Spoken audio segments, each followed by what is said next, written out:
কাঁঠাল আমাদের জাতীয় ফল। কাঁঠালের বিচিতে প্রচুর পরিমাণে ভিটামিন আছে।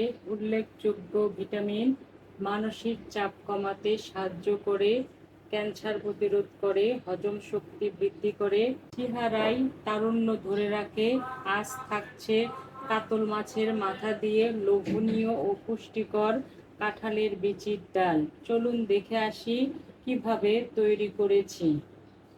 আজকের আয়োজনে থাকছে কাঁঠালের বিচি দিয়ে কাতল মাছের মাথা দিয়ে ডাল। কাঁঠালের বিচিগুলো আমি সুন্দর করে উপরের যে ছাল থাকে সেটা বের করে নিয়ে পাটায় ঘষে নিয়ে সাদা করে নিয়েছি।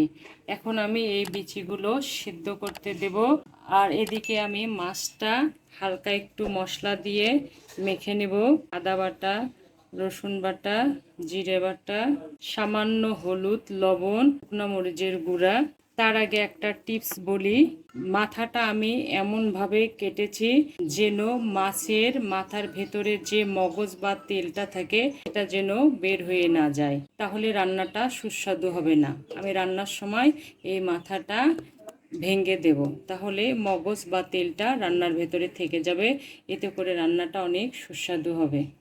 আর এদিকে সামান্য একটু মশলা নিয়েছি, কাঁচামরিচ, রসুন, আদা। আমি এগুলো পাটায় বেটে নেব। আমি কিন্তু কাঁচামরিচটা একটু হালকা ভেজে নিয়েছি সরিষার তেল দিয়ে। আমার কাছে এরকম করে ভেজে নিয়ে বেটে নিলে রান্নাটা অনেক সুস্বাদু হয়। এখন মাছগুলো আমি মেখে নেব।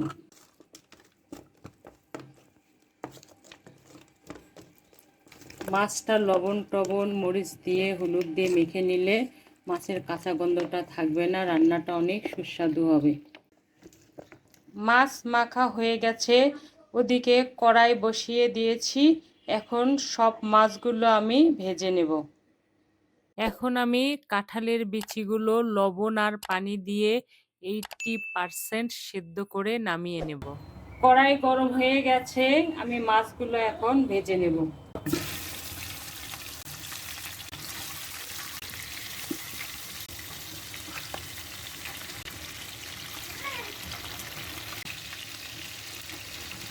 মাছ ভাজা হয়ে গেছে, আমি একটু ব্রাউন কালার করে ভেজে নিয়েছি।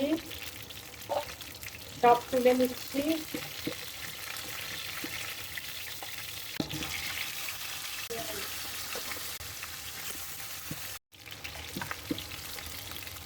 এগুলো উঠিয়ে নিচ্ছি।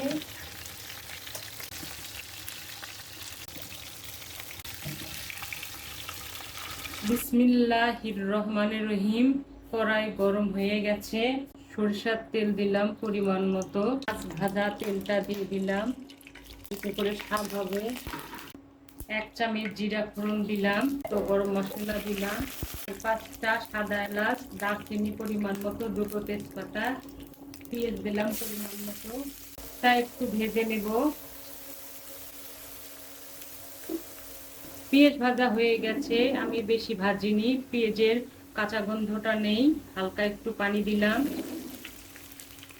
লবণ দিলাম, বাটা মশলাটা দিলাম যেটা দেখিয়েছিলাম। ঝালটা আমাদের যে যেরকম খাবো এরকম দেব। হলুদ পরিমাণ মতো।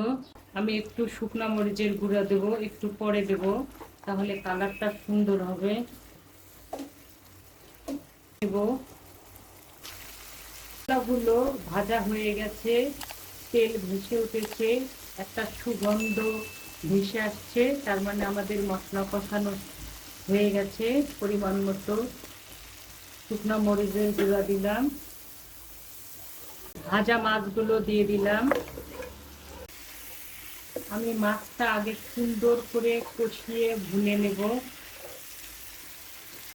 তেলের ভেতরে 2-3 মিনিট মাছটাকে কষিয়ে নেব। মাছগুলো মশলার ভেতরে ভালো করে 3-4 মিনিট কষিয়ে নেব, এতে করে রান্নাটা অনেক সুস্বাদু হবে। মাছের যেটুকু কাঁচা গন্ধ থাকবে সেটা চলে যাবে। ফিরে এলাম 3 থেকে 4 মিনিট পরে। এখন আমি পরিমাণ মতো পানি দেব। এখন এই পানির ভেতরে মাছগুলো আমি ভালোভাবে কষিয়ে নেব, এতে করে রান্নাটা আরো সুস্বাদু হবে। ফিরে এলাম 7 থেকে 8 মিনিট পরে। আমি সুন্দর করে কষিয়ে নিয়েছি। এখন আমি মাথাটা একটু ভেঙে দেব। এর ভিতরে যে মগজ বা তেল আছে এটা বের করে নেব। এতে করে রান্নাটা অনেক টেস্ট হবে।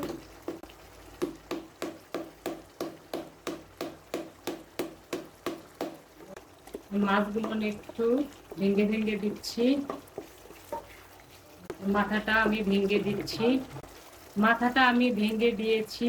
এই মগজটা বা তেলটা এটা বের করে নিলে রান্নাটা অনেক সুস্বাদু হয়। আমি রান্না করতে করতে সব মগজ বের করে নেব মাছের মাথা থেকে। বিচিটা আমি সিদ্ধ করে এভাবে ফালি করে নিয়েছি। চাইলে আর একটা ফালি দেওয়া যাবে। আমি কিন্তু বেশি সিদ্ধ করিনি, 80% মতো সিদ্ধ করেছি। দিয়ে দিলাম।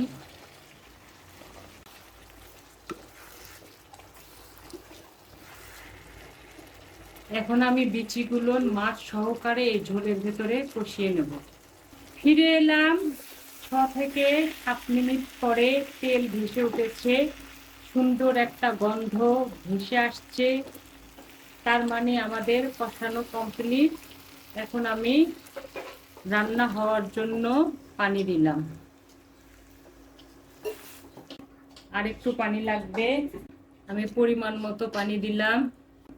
পানি ফুটে ওঠা পর্যন্ত আমি অপেক্ষা করব। ফিরে এলাম 4 থেকে 5 মিনিট পরে।